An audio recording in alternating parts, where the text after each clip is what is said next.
ভিটেমাটিহীন ৬০ ঊর্ধ্ব অসুস্থ দরিদ্র পূজন বিশ্বাস আজ সে পথের ভিখারি।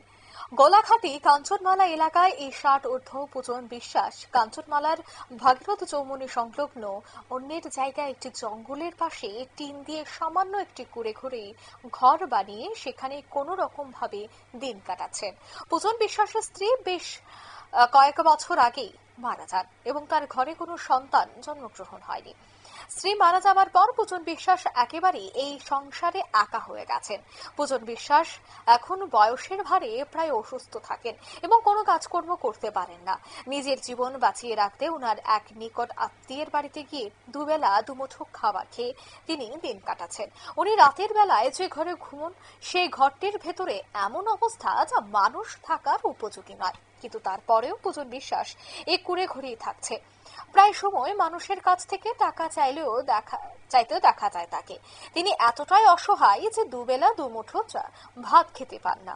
এই অবস্থায় অসহায় দরিদ্র পূজন বিশ্বাস রাজ্যের মুখ্যমন্ত্রীর কাছে বেশ কিছু সমস্যা নিয়ে তিনি কথা বলেছেন। বিশেষ করে ওনার যে বৃদ্ধ ভাতা, সে ভাতার জন্য ব্যবস্থা করে দেওয়া হয় তার অনুরোধটুকু তিনি করেছেন। কি বলছেন শোনাবো।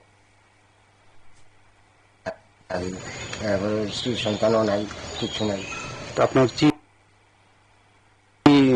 স্ত্রী কি মারা গেছে? মারা গেছে। কত বছর আগে মারা গেছে? বছর 3 বছর। এই যে ঘরটা, এটা কি আপনার জায়গা? তো না, আরেকজনের জায়গা। আচ্ছা, মানে এখানে গরুরে আপনি থাকতে আসি কইয়া। কত বছর হয়েছে এখানে যে থাকতেছেন আপনি? তো হয়েছে না, 2-3-4 বছর হয়ে গেছে। আচ্ছা আচ্ছা, এই এলাকার নাম কি? কাঞ্চনমালা। এটা কত নম্বর ওয়ার্ড? এটা 3 নম্বর। আপনারা শুনলেন তাদের এই বক্তব্য।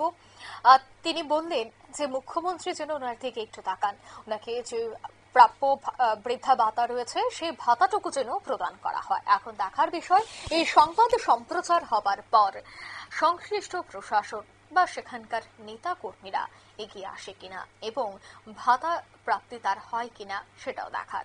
নিয়ে নিচ্ছে ছোট্ট একটি বিজ্ঞাপন বিরতি, সঙ্গে থাকুন।